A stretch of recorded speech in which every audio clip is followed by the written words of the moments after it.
Speaker sir, आपने मुझे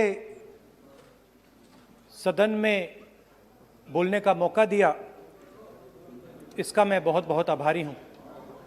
धन्यवाद। कल प्रधानमंत्री जी ने अपने भाषण में विपक्ष के बारे में बोला था कि विपक्ष आंदोलन की बात कर रहा है, मगर जो कृषि कानून है उनके कंटेंट के बारे में और उनके इंटेंट के बारे में विपक्ष नहीं बोल रहा है। तो मैंने सोचा आज प्रधानमंत्री जी को खुश करें और जो 3 किसान के बिल हैं, खेती के बिल हैं, उनके कंटेंट का और इंटेंट का की बात करें। हाँ, बजट पे बोलेंगे। आप शांत हो जाइए प्लीज। किसान का मुद्दा भी बजट का मुद्दा है, आप उनका आदर कीजिए।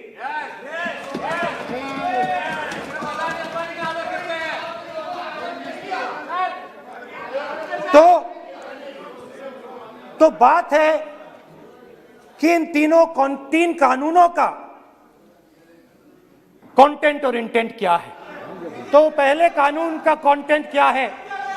पहले कानून का कंटेंट है कि कोई भी व्यक्ति देश में कहीं भी कितना भी अनाज, सब्जी, फल खरीद सकता है,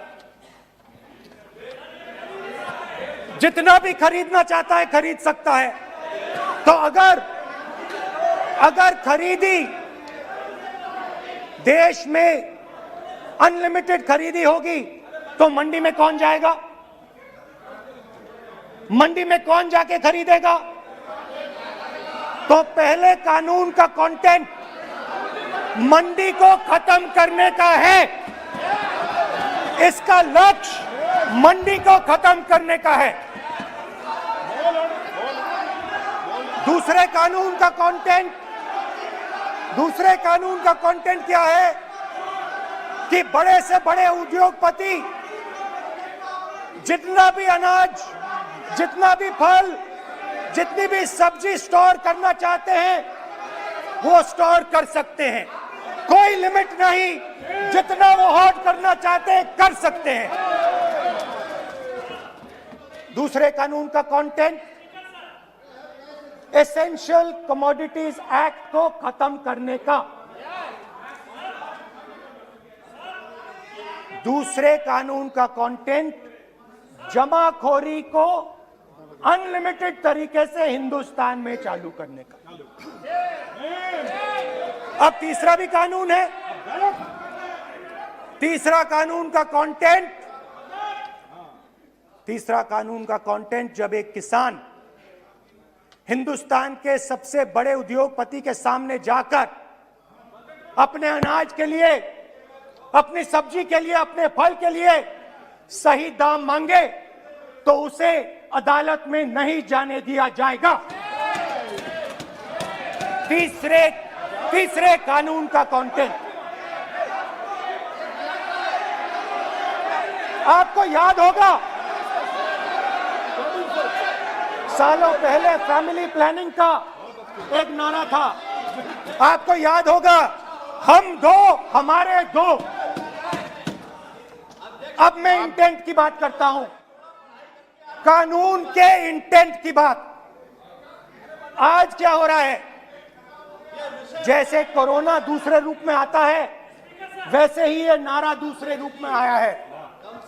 आज इस देश को 4 लोग चलाते हैं,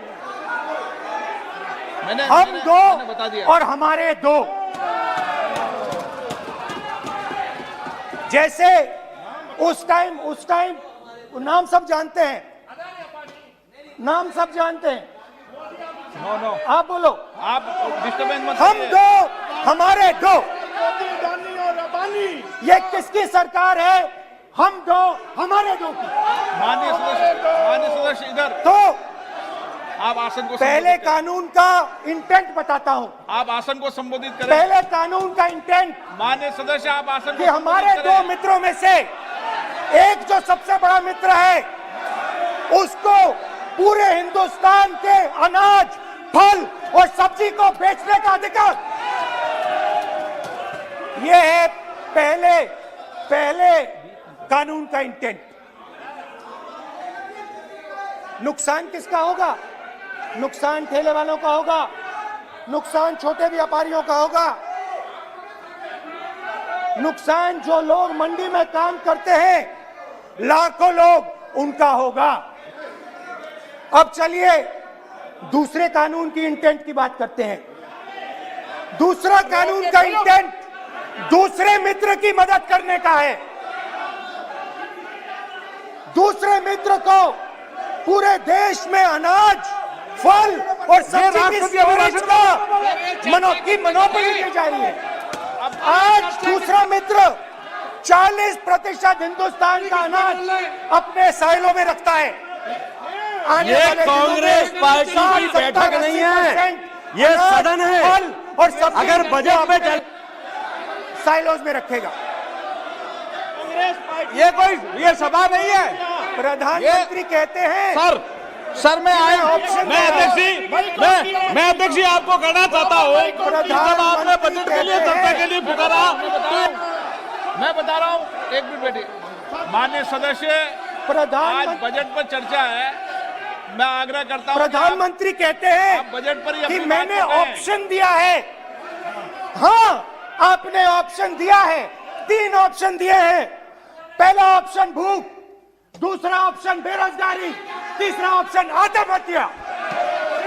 ये 3 ऑप्शन आपने दिए हैं।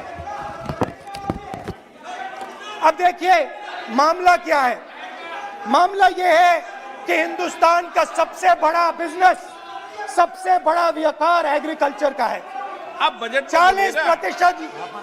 40% आबादी इस पे जीती है, इससे जीती है। 40 लाख करोड़ रुपए का धंधा है। दूसरे कानून का इंटेंट है कि एक व्यक्ति को आप पूरे देश के अनाज की स्टोरिंग की मोनोपोली दे दो, और जब किसान अपने अनाज के लिए सही दाम मांगने जाएगा तो जिसके पास स्टोरेज की मोनोपोली होगी वो मार्केट में अनाज डालेगा और किसान से कम पैसे में खरीद करेगा। लक्ष्य है कि इस देश की जो रीढ़ की हड्डी है, किसान, मजदूर, छोटे दुकानदार, व्यापारी, उस रीढ़ की हड्डी को तोड़ के टुकड़े टुकड़े करके 2 मित्रों को दे दो। Sir rule 218 sir rule 218। Sir आपने माइक बंद कर दिया। बोलने दीजिए, बैठिए। माइक बंद कर दिया सर आपने। सर बैठिए, आप क्यों डिस्टर्बेंस कर? खैर, इससे होगा क्या? जब ये कानून लागू होंगे तो जो इस देश के किसान हैं, इस देश के मजदूर हैं, छोटे व्यापारी हैं, इनका धंधा बंद हो जाएगा। इनमें से किसानों की खेत चली जाएगी, किसान को सही दाम नहीं मिलेगा, छोटे दुकानदारों की दुकान बंद हो जाएगी, और सिर्फ 2 लोग, हम दो और हमारे 2 इस देश को चलाएंगे।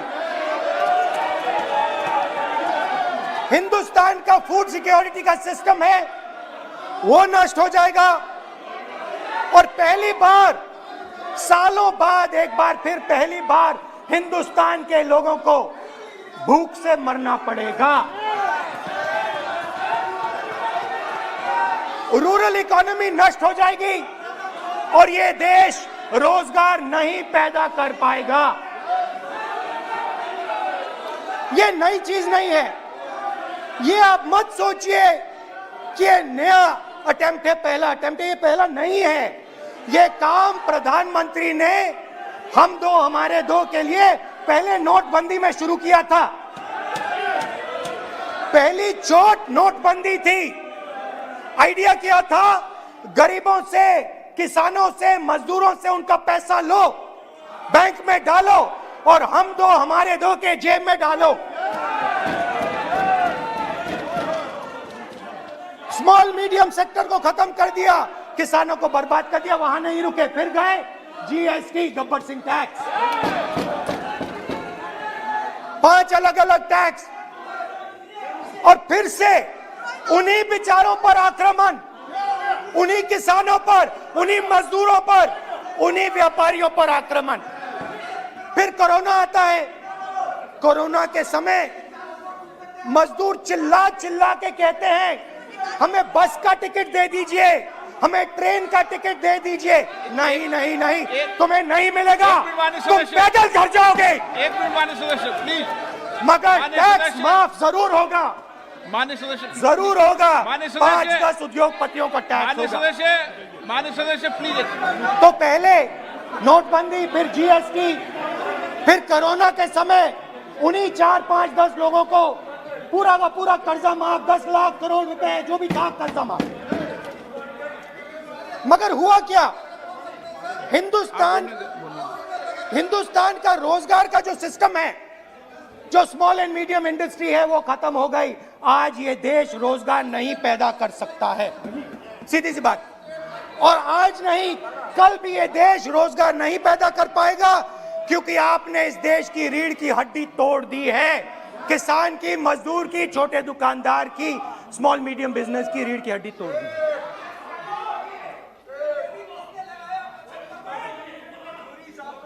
मगर ये मत समझिए कि ये किसानों का आंदोलन है।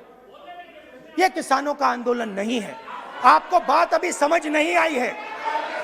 ये देश का आंदोलन है और ये किसान सिर्फ रास्ता दिखा रहा है। किसान अंधेरे में टॉर्च दिखा रहा है और एक आवाज से ये पूरा देश उठने वाला है। पूरा देश एक आवाज से हम दो हमारे दो के खिलाफ उठने जा रहा है। और ये याद रखिए, मैं कह रहा हूं, लिख के ले लीजिए। आप सोचते हो कि हिंदुस्तान के किसान को, मजदूर को, छोटे दुकानदार को अपने पैसे से, अपने धन से परे कर सकते हो, ये आप सोचते हो। आप ये सोचते हो। आप लिख के ले लो मुझसे, किसान 1 इंच पीछे नहीं हटने वाला है। किसान आपको हटा देगा, मजदूर आपको हटा देगा, छोटा दुकानदार आपको हटा देगा, मगर वो पीछे 1 इंच नहीं हटने वाला। आपको कानून वापस लेना ही पड़ेगा। अब बात करते हैं बजट की। जब बजट पर बातचीत करने की बात उठी थी, प्रेसिडेंट एड्रेस पे बात करने की बात उठी थी, तो हमने कहा था, विपक्ष ने कहा था, हमें किसानों के आदर करने के लिए किसानों के सब्जेक्ट पे अकेला बोलने दीजिए। एक साथ हम सब मिलकर किसानों के मुद्दे पे बोलेंगे। स्पीकर सर ने सरकार से पूछा और सरकार ने कहा नहीं, किसानों के मुद्दे पर चर्चा नहीं होगी, बजट पे होगी और प्रेसिडेंट एड्रेस पे होगी। अलग चर्चा किसान के मुद्दे पे नहीं हो सकती। तो प्रोटेस्ट में मैं कह रहा हूं, मैं बजट पे आज यहां टिप्पणी नहीं करने वाला हूं।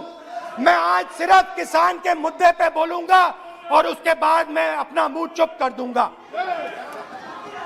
अंत में मैं कहना चाहता हूं कि जो 200 किसान शहीद हुए, उनको इन लोगों ने श्रद्धांजलि नहीं दी। मैं सब सांसदों से कहना चाहता हूं, मैं अपने भाषण के बाद 2 मिनट शहीदों के लिए मौन रहूंगा। आप मेरे साथ खड़े हो जाइए। धन्यवाद।